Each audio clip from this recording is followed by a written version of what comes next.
Auzubillahiminasyaitonirrajim. Bismillahirrahmanirrahim. Wahai anak-anakku, wahai anak-anak buahku, wahai anak-anak ahli persatuan, hari ini kita akan belajar bagaimana menyumbang kepada kemajuan negara walaupun anda masih di bangku sekolah. Nabi beritahu berbuatlah 5 perkara sebelum sampai 5 perkara. Apakah 5 perkara itu? Apakah 5 perkara yang akan sampai kepada kita? Apa perlu 5 perkara yang perlu kita kejar? Mari kita lihat bersama-sama.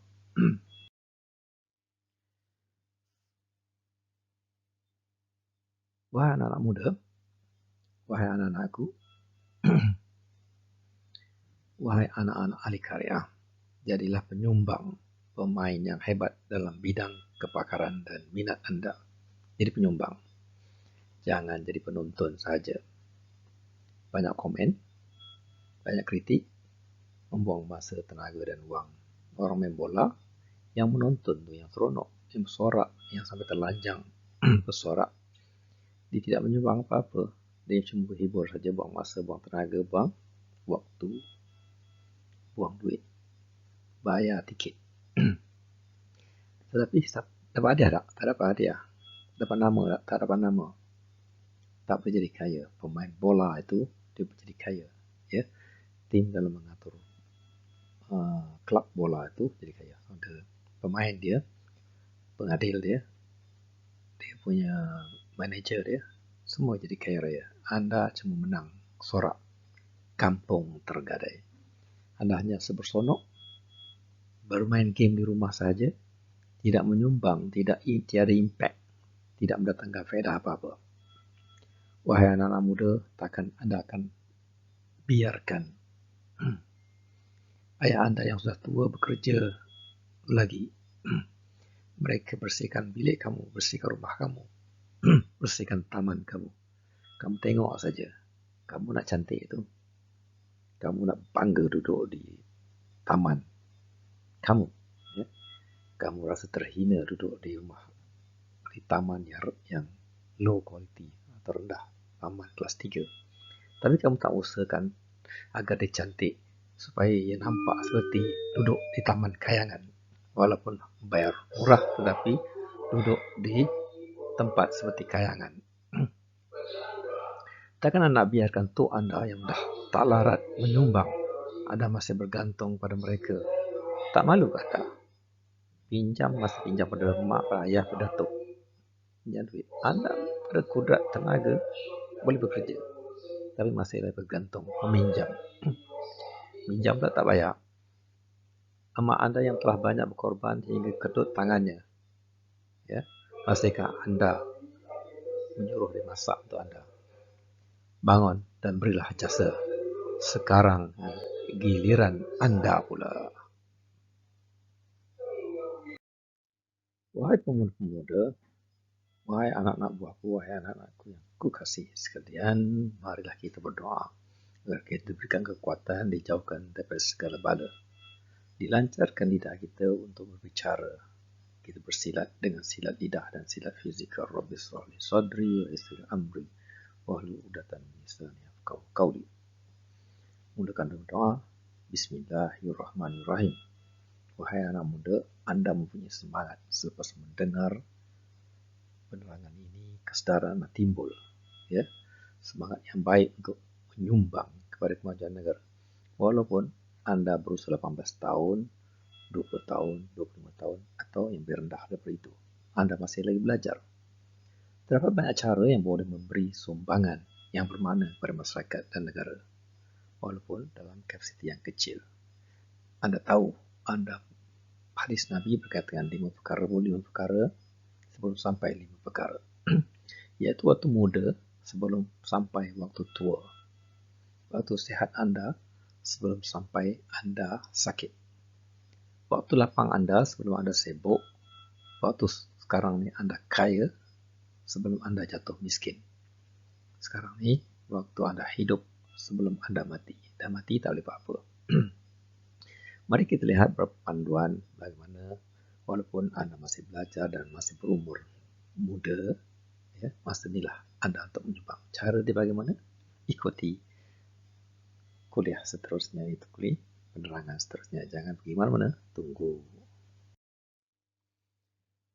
Yang pertama sekali, dari sudut pendidikan. Anda boleh membantu dalam bidang pendidikan dengan menjadi mentor ataupun tutor bagi pelajar yang lain. Ya, anda pandai matematik, Anda ajar kawan Anda yang kurang pandai matematik.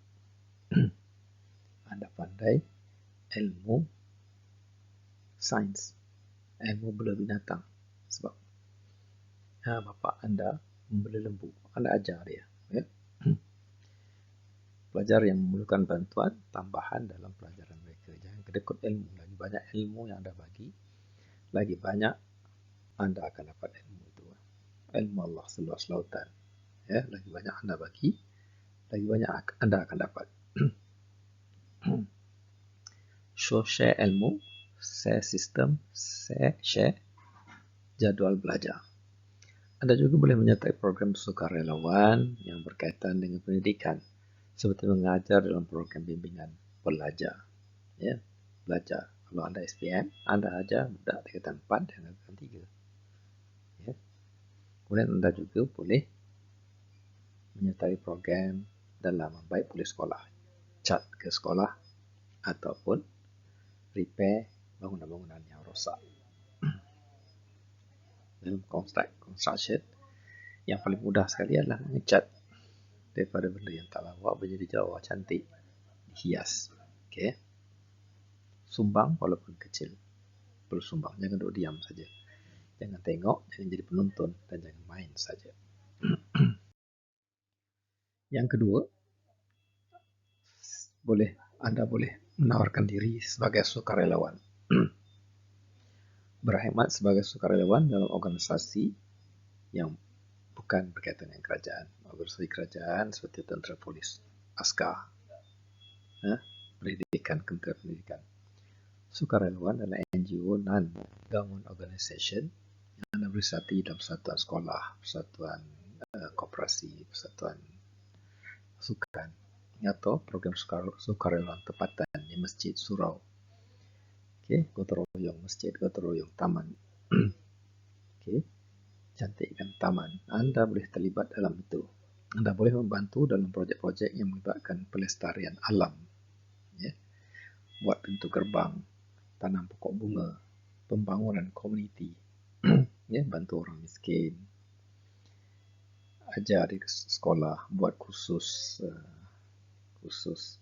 jati diri, khusus membangunkan diri, khusus motivasi, atau bantuan kepada golongan yang memerlukan. Ya. Bantu cari data orang-orang asnaf, orang-orang miskin yang tak ada makan, yang tak ada minum, yang susah pada hari itu. Bantu secara sukarela, tawarkan diri. Yang ketiga adalah kemahiran teknologi. Orang-orang muda sekarang, zaman IT.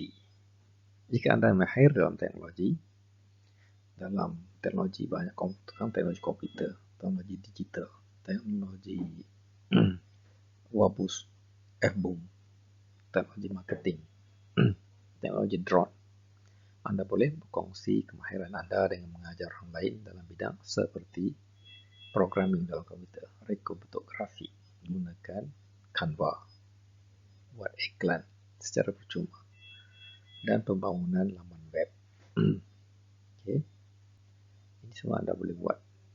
Dan Anda memang zaman Anda memang pandai benda ni. Ya. Gunakan segala media sosial, Instagram, Facebook, Twitter, LinkedIn, macam-macam lagi, WhatsApp. So, boleh gunakan robotik. Komputer ada robotik ataupun marketing robotik. Anda boleh membantu meningkatkan kemahiran dan peluang pekerjaan bagi mereka yang mempelajarinya. Ya, bila Anda boleh buat benda ni, Anda boleh mencari pekerjaan freelance online. Banyak pekerjaan. Bila ada orang nak buat research, dia cari pembantu research.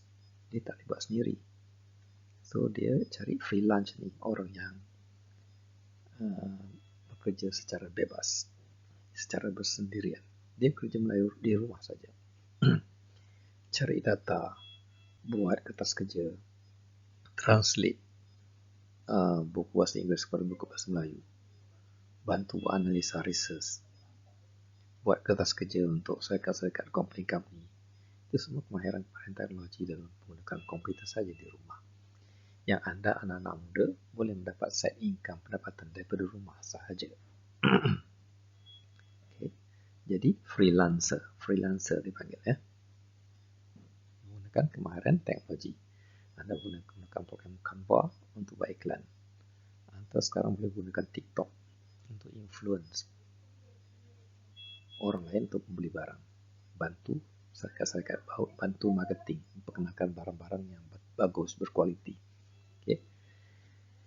Walaupun perniagaan Anda atau restoran Anda di ceruk-ceruk kampung manapun, orang akan datang sebab Anda punya marketing. Anda punya promosi yang baik.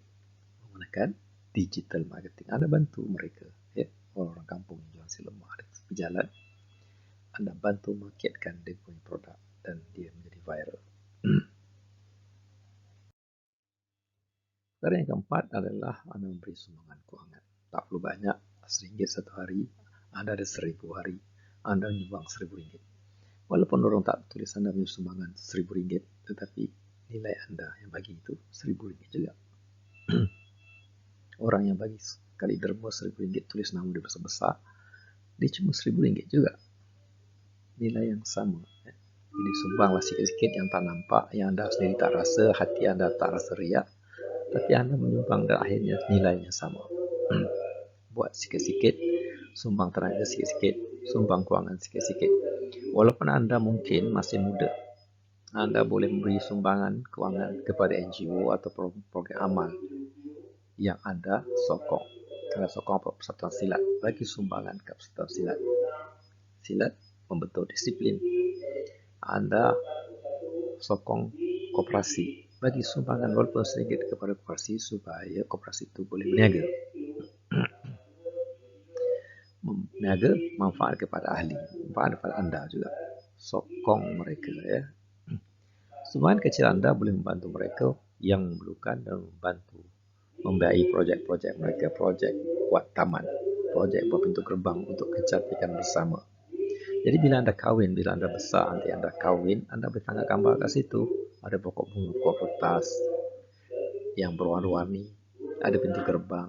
Jadi ini Anda boleh bagi tahu pada bakal-bakal isteri atau suami Anda, saya tinggal di sini. Ini tempat saya, dan tengok. Dia boleh tengok macam duduk di istana.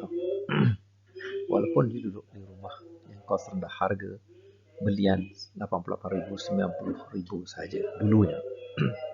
Berbanding dengan orang yang duduk di banglo 1 juta. Tapi kawasan Anda bersih, teratur dan cantik. Berkat kerjasama semua penduduknya. Penduduknya hidup dalam keadaan harmoni. Berbanding dengan tempat yang kayangan, yang banglo, dia dengan sejian sebelah pun tak bercakap. Bermusuhan. Ya. Hidup tidak aman, tidak tenang, tidak bahagia di situ. Kita duduk di tempat yang low class, tetapi seolah-olah macam berada di tempat yang high class. Termalah walaupun RM1. So, yang kelima adalah Anda boleh menyumbang dalam aktiviti sosial.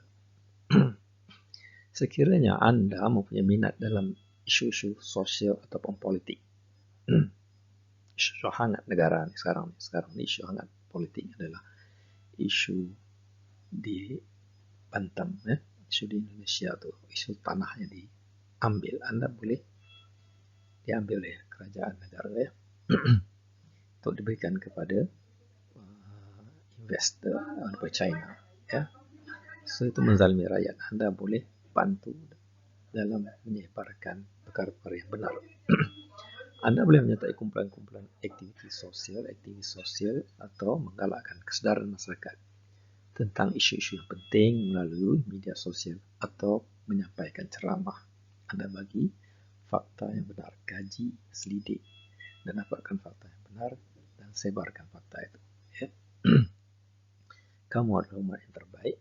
Kamu menyeru pada kebaikan, kamu mencegah pada kemungkaran, kezaliman, dan kamu beriman kepada Allah. Kuntum khairu ummatin ukhrijat linnas ta'muruna bil ma'ruf wa tanhauna 'anil munkar wa tu'minuna billah. Ya, surah Ali Imran surah yang ketiga ayat 110. Anda boleh terlibat dengan isu-isu sosial, isu-isu kesihatan, ya, seperti terlibat dengan kempen berhenti merokok, buat projek perawatan percuma, pemeriksaan percuma, consultation percuma, buat projek gotong royong jaga kebersihan, buat kempen pencegahan kanser, buat kempen kesedaran kesihatan oral. Boleh buat di masjid, boleh buat di surau, boleh buat di taman, boleh buat di pusatan penduduk, boleh buat di dewan masyarakat. Kemudian juga boleh terlibat dalam isu-isu pendidikan seperti teknik belajar yang berkesan, how to score dalam SPM, khusus kepimpinan pelajar, ya, macam mana jadi pelajar yang cemerlang dalam masa yang sama dia memimpin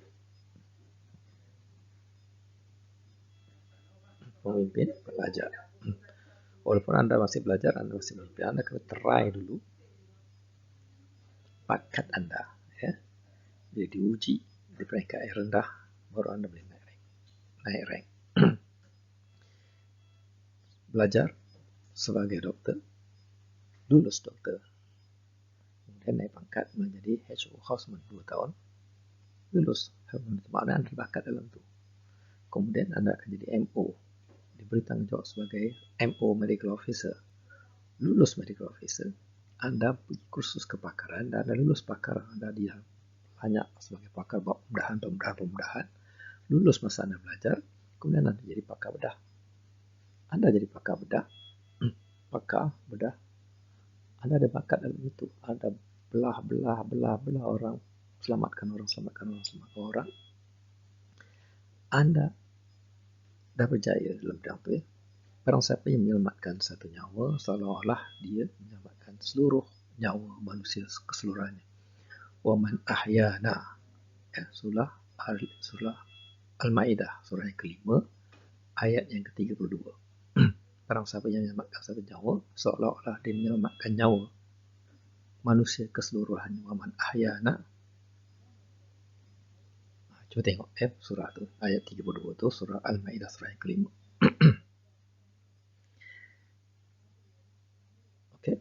So Anda dah berjaya buat operation, kemudian Anda berjaya dan dinaikkan pangkat menjadi konsultan, kemudian menjadi pengarah, menjadi ketua jabatan dalam surgery dan menjadi pengarah ketua, kemudian jadi pengarah, menjadi ketua pengarah. Maknanya Anda telah teruji bahawa Anda ini memang betul boleh dapat dan betul boleh berjaya. Sebab kalau Anda gagal di bawah, Anda tak akan naik pangkat, Anda tidak akan diberi kepercayaan. Jadi Anda kena uji. Setelah Anda cuba, baru Anda tahu Anda ini boleh dalam bidang itu ke tidak. Anda boleh mentadbir ke tidak. Ya? Banyak orang bercakap saja, semua orang lain tak kena, tapi bila diberi dia tanggungjawab, dia challenge dia tu, dia tak boleh buat. Dia boleh bercakap saja. Ya? Anda kena cuba dan Anda kena rasai pengalaman tu dan tengok Anda boleh ke tak boleh. Allah tidak akan menguji nasib, Allah tidak akan menguji seorang melainkan sesuai dengan kemampuannya. Allah sangat tidak suka kepada orang yang hanya bercakap tetapi tidak pandai buat. Ya ayyuhallazina amanu lima taquluna ma la taf'alun kabura maqtan indallahi an taqulu ma la taf'alun. Wahai orang yang beriman, mengapa kamu kata apa yang tidak kamu buat? Amat besar kemurkaan di sisi Allah. Apa yang kamu kata, kamu janji, kamu kata tapi kamu tak buat. Kemudian Anda boleh bercerita mengenai isu-isu penyatuan. Buatkan ceramah team building, ceramah motivasi, buatkan hari keluarga, hari sambutan kemerdekaan. Kemudian Anda juga boleh masuk dalam isu-isu ekonomi. Walaupun Anda muda, ada kempen keahlian koperasi. Koperasi dah wujud. Anda tolong kempen supaya orang masuk koperasi, supaya orang sokong. Okay. Berikan kepahaman berkaitan dengan formula rich dad versus poor dad. Ya. Yang dibagikan formula-formula bekerja sendiri atau employee, maknanya bekerja dengan orang, bekerja sendiri, atau berniaga, ataupun kuadran yang kedua berniaga, ataupun melabur. Dalam koperasi, kita ajar di dalam masuk dalam kuadran yang kedua. Anda tidak akan berjaya jika Anda masuk dalam kuadran pertama. Kuadran kedua adalah berniaga dan melabur. Itu diceritakan dalam ilmu Rich Dad dan Poor Dad. Kemudian Anda boleh juga terlibat dalam mengajar bagaimana meningkatkan hasil pertanian, ya, belah ayam, beli itik, tanam pokok, fertigasi, cili dan apa-apa semuanya berkaitan dengan itu, ya. Apa yang Anda belajar di sekolah, Anda boleh apply terus, ya. Bukan tunggu Anda besar baru nak apply. Dapat ilmu sikit, terus amal. Kemudian yang keenam adalah pembangunan diri Anda dulu. Diri Anda dulu, ya. Teruskan pendidikan Anda dan kembangkan kemahiran Anda. Jangan stop. Jangan stop belajar. Continuous learning, long life learning. Belajar daripada buayan sampai liang lahat. Belajar. Improve. Bagi. Semakin Anda memperkayakan diri Anda, semakin banyak sumbangan yang Anda boleh berikan kepada masyarakat. Anda banyak lagi ilmu, lagi banyak sumbangan Anda beri masyarakat. Dan masyarakat akan appreciate. Masyarakat kena terima kasih dengan ada orang yang mempunyai ilmu yang banyak. Ilmu pertanian ada, ilmu agama ada, Quran dihafal, hadis dia tahu. Dia boleh jadi imam, boleh jadi bilal. Dia multifunction. Dia jadi ketua masyarakat. Dia boleh merawat orang. Dia boleh mengajar orang. Ya? Dia multifunction. Orang yang macam ni sangat-sangat diperlukan oleh masyarakat kerana masyarakat kekurangan orang yang ada kebakat yang multifunction, berbagai-bagai. Anda boleh menghadiri kursus atau seminar berkaitan dengan minat dan kepakaran Anda sampai ke peringkat international. Pergilah ke mana-mana, ke Amerika, ke Rusia, ke Jerman, ke England, belajar. Ilmu jangan taksub pada satu guru saja, satu kitab saja. Satu kitab, dia approach dia lain. Dalam ilmu pemudahan yang ortodontis, dia kata tak payah buat operation minor surgery. Tapi kalau surgeon, dia kata kalau ada impacted gigi yang tersangkut, terus belah untuk pencegahan. Banyak guru, banyak beza dia. Belajar di England lain, belajar di US lain. Tapi semua itu betul. Tengok kepada keadaan situasi pada masa itu. Jadi belajar, kena banyak guru, kena banyak kitab. Ya. Saya tahu anda mempunyai ramai guru di sekolah, berapa banyak guru ada. Lepas masuk itu diploma, ada banyak lagi guru. Ijazah ada banyak guru. Buat master banyak guru. Ya. Di samping itu anda juga pergi ke masjid dan surau. Berguru. Ilmu kerohanian. Anda juga masuk pesantren silat. Ya, untuk menguatkan fizikal anda. Anda tidak tahu kebolehan anda sehinggalah anda mencubanya. Anda try. Anda baru tahu.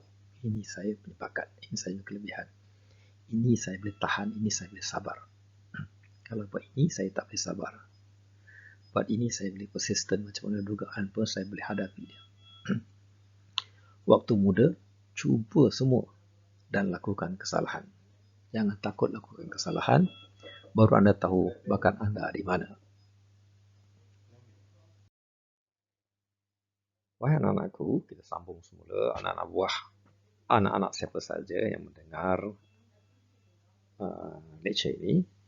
Perkara yang ketujuh adalah kesedaran alam sekitar. Okay. Sumbangan kita boleh pilih sumbangan kepada kesedaran alam sekitar. Anda boleh menjadi penyokong alam sekitar dengan mengambil tindakan untuk mengurangkan kesan negatif pada alam sekitar. Green technology. Gunakan green. Ya. Alam sekitar kita ni sampah banyak. Kita perlu bersihkan sungai tercemar. Kita perlu bersihkan, buat program bersama untuk bersihkan alam sekitar ni. Ya. Air tercemar, udara tercemar, darat tercemar. Ya. Kamu yang hidup di sini, kamu yang nak menghidup udara yang nyaman. Ya. Kebakaran terbuka, ya, menyebabkan asap. Udara tercemar. Kamu yang nak sedar udara itu. Ini boleh termasuk amalan-amalan seperti mengurangkan penggunaan plastik. Kita hapuskan penggunaan plastik, sebab sekarang plastik kena bayar. Ya. Pasal plastik. Plastik ni dia susah nak terurai ya. Kemudian kita kitar semula ya. Kita semula gunakan 3 kotak, 3 tong sampah ya. Ada plastik, ada kotak, ada bahan-bahan yang boleh dikitar semula. Atau menyertai program-program menanam pokok. Tanam pokok, pokok bunga, pokok buah, pokok durian musangking, pokok matua, pokok nangka, pokok pisang. Buat tersusun, cantik, orang tengok teratur dan dijaga. Ya. Jangan bersepah nampak semak. Ya. Kita nak greenkan teknologi, kita nak alam sekitar, tapi semak kemudian kotor, nyamuk bertakung dekat situ. Dan kita semua kena denggi. Ya. Setakat ni kita punya gotong royong alam sekitar ni, semua yang terlibat ada orang-orang tua saja. Pemuda-pemuda mana pergi? Sekarang ni kita nak boostkan, semangatkan orang muda. Bangkit dan bantu. Jangan biarkan orang-orang tua saja membuat gotong royong. Kamu nak tinggal situ. Kamu nak kahwin kat situ. Kamu, mak bapak kamu di situ. Takkan kamu nak suruh mak bapak kamu duduk di tempat yang kotor. Ya. Persatuan dah organisekan gotong royong. Turun bersama-sama dan sertai. Okey, bila kena saman, kamu yang kena saman sebab rumah kamu kotor. Lepas tu takkan kamu nak salahkan persatuan. Tahu aja kita dah buat gotong royong, kita dah tolong, kita dah minta, kita dah bagi tahu supaya bersihkan rumah masing-masing. Kamu tak bersih, kamu kena saman. Kamu salahkan persatuan. Patut ke macam tu? Okey, rumah kamu, tanggungjawab kamu, wahai anak-anak muda. Bangun, bangkit.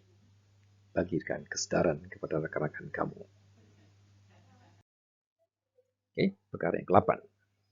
Kita terlibat dalam demokrasi. Boleh terlibat. Anda semua boleh terlibat dalam proses demokrasi. Anda boleh daftar sebagai pemilih 18 tahun, boleh dah pilih, boleh masuk pilihan raya dan jadi wakil rakyat pun. Boleh memilih. Ya. Pilih orang yang pemimpin yang betul. Mengambil bahagian dalam proses demokrasi negara. Boleh suarakan pendapat anda. Siapa yang betul, siapa yang tak betul. Siapa yang menindas, siapa yang zalim, siapa yang bercakap, siapa yang berjanji tidak tepati. Anda boleh suarakan pendapat anda. Okay, melalui pengundian dan melalui bahagian dalam perbincangan awam. Ya, anda boleh duduk dalam kumpulan 10-20 orang ataupun 100 orang, 1000 orang bercakap. Anda boleh gunakan sosial media untuk bercakap. Ya, macam saya bercakap sekarang ni, kita panggil mesyuarat tak datang. Anak-anak muda tak datang. Penduduk pun orang yang dalam 10-15 orang saja datang. Maksimum 30 ataupun 50. Kita dah bagi makan, kita panggil mesyuarat. Itu pun tak datang. So, kita buatkan program yang bersama moden ni, online, program yang boleh masuk ke dalam rumah-rumah, tembus ke rumah masing-masing, tembus ke dalam handphone masing-masing, ke tangan jari-jari mereka. Sebarkan ceramah ini supaya tembus ke dalam setiap pintu-pintu rumah. Tanpa kita perlu ketuk pintu rumah dia. Ya. Tanpa kita panggil mesyuarat. Tanpa kita perlu berbelanja untuk memberikan dia makan. Ya, minum. Kita tak kisah beri makan, minum. Tapi setiap hari pengalaman kita, tidak ada yang datang sebagai sambutan yang meriah, yang ramai kerana mereka sibuk bekerja. Alasan mereka, saya nak makan pun tak dapat, tak susah. Ayah saya macam mana saya nak sumbang. Ya? Okay, kita jimat dan kita membantu antara satu sama lain. Sikit, sama-sama sikit. Ringan sama dijinjing. Berat sama dipikul. Hati gajah sama dilapah. Hati nyamuk sama kita cicah. Kita buat sumbangan, tetap bagi sumbangan. Sebagai kesimpulannya, ingatlah bahawa setiap usaha, walaupun kecil, boleh memberi kesan yang besar. RM1 boleh impact. Boleh gegarkan negara. Tangan yang menghayun buayan boleh menggegarkan negara. Hayun buayan sahaja, ya. Itu maknanya membesarkan anak ni dengan cara yang betul. Sumbangan anda kepada kemajuan negara adalah penting dan proses pembelajaran dan pertumbuhan diri akan terus membantu anda menjadi penyumbang yang berkesan di masa akan. Keep improving. Hari ini mesti lebih baik daripada semalam. Esok mesti lebih baik daripada hari ini. baiki. Lama-lama anda akan jadi hebat. Simpan sikit, satu hari RM1, anda 10 hari RM10. 10 hari RM10, anda boleh dah menyimpan emas dalam gold saving account. RM10. Satu hari RM10, anda simpan sebulan RM300. Okay, setahun RM3,600. 10 tahun RM36,000. 10 tahun RM36,000. Dah nak kumpul RM10 je satu hari. 10 tahun RM36,000. Anda dah boleh beli rumah, dah boleh rumah, boleh beli kereta. Jika sekiranya dalam masa 10 tahun tu RM36,000 tu, emas tu nilai dia naik menjadi RM100,000, banglo pun anda boleh beli. Jimat, simpan. Kalau yang merokok, berhenti rokok. Kalau rokok tu RM5 satu hari atau RM10 satu hari, satu kotak, 2 kotak, RM10 satu hari, anda akan dapat RM36,000 dalam masa 10 tahun. Jimat tu. Jimat duit rokok saja anda boleh beli banglo.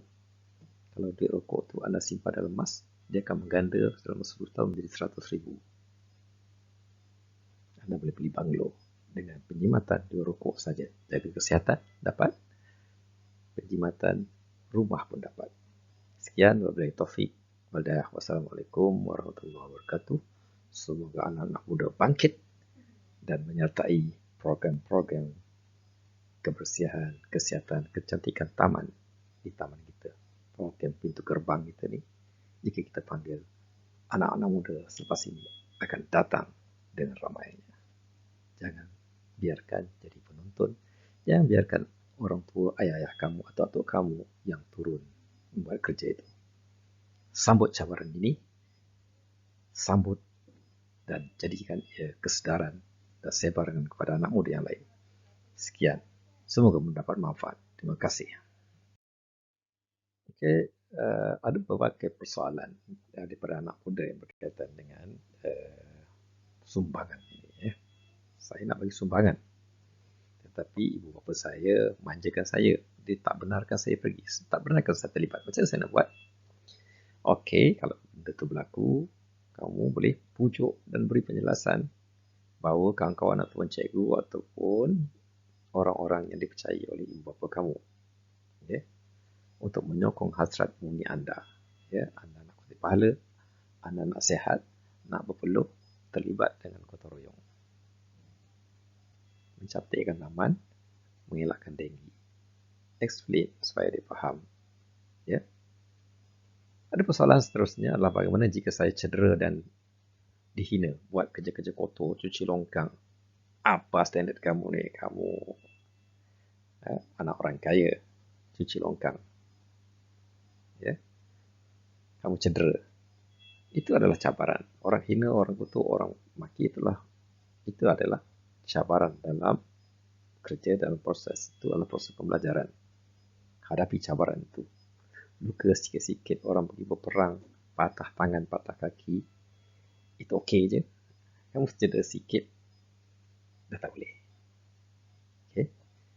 Terlalu memanja-manjakan, besok kalau cabaran lebih besar, kamu akan mati. Okay? Bagaimana jika saya tidak sumber kewangan? Saya miskin, saya tak makan, tak ada duit. Macam mana saya dapat? Maka kita cari sponsor. Dapatkan bantuan zakat. Pergi cari kerja. Kan ada tangan, ada kaki. Sehat kan? Sehat adalah aset ataupun harta kekayaan yang paling tinggi sekali. Sehat aja, boleh cari duit. Boleh cari sumber. Ambil hasil kebun. Pergi tanam sayur, beli ikan. Okay, beli ayam. Jual hasil dia. Ambil upah di ujung minggu. Atau ambil upah. Bawa Grab ke di cuti semester. Jangan malas, jangan main game saja, jangan tidur saja. Usaha tangga kejayaan. Jangan bagi alasan. Bagaimana jika saya tidak minat? Hobi saya berseronok dan main game saja. Tak minat. Okey, wujudkan kesedaran yang tinggi bahawa game itu tidak boleh bawa anda ke mana-mana. Kamu berhayal saja. Seronok saja. Menghabiskan masa, menghabiskan wang, menghabiskan tenaga kamu. Penat-penat juga. tapi dia tidak membawa hasil. Ubah sikap dan kebiasaan itu. Lawan nafsu jahat yang membawa dosa dan ketahuilah bahawa pahala jihad itu sangat tinggi. Jihad bermaksud berusaha bersungguh-sungguh, belajar bersungguh-sungguh sampai berjaya. Alasannya seterusnya, saya tiada mood. Mood saya tak ada lah, saya malas hari ini lah, saya tak nak kerja. Ya. Mood ni boleh diatasi dengan satu perkara, iaitu disiplin yang tinggi. Kamu kena sembahyang, kamu kena bangun subuh, walaupun kamu pun malas, walaupun kamu sakit, walaupun kamu sibuk, sembahyang tetap sembahyang. Sembahyang, okay? Kamu tak ada kaki, tak ada tangan, kamu kena sembahyang. Kamu sibuk, kamu kena sembahyang. Kamu malas, kamu kena sembahyang. Sembahyang boleh mengatasi segala masalah. Kamu nak pandai, sembahyang. Kamu nak bersyukur, sembahyang. Kamu sakit, nak sembuh, kamu sembahyang. Kamu hati tak tenang, sembahyang. Kamu stres, tension, sembahyang. Sembahyang. Mengatasi semua masalah. Malas ke, sakit ke, tetap kena buat disiplin yang tinggi. Bahawa perkara-perkara dalam sembahyang, keluar sembahyang. Ketaatan dalam sembahyang, bawa dalam sembahyang. Nasihat-nasihat dalam sembahyang, bawa keluar sembahyang. Ya. Waktu kerja dengan sungguh-sungguh. Alam nasrah laka sadrak, apabila kamu buat kerja dengan sungguh-sungguh. Bila selesai satu kerja, buatkan kerja lain dengan sungguh-sungguh. Buat satu-satu. Waktu main betul-betul. Main kata setengah jam main. Waktu tidur betul-betul. Jangan tidur. Kamu tidur tengok handphone lagi. Waktu tidur 6 jam, tidur dengan betul-betul. Tidur nyenyak supaya bangun lebih segar. Waktu gotong royong, mari kita turun beramai-ramai. Sekian. Menjawab soalan, semoga bermanfaat. Jumpa lagi di lain masa. Thank you.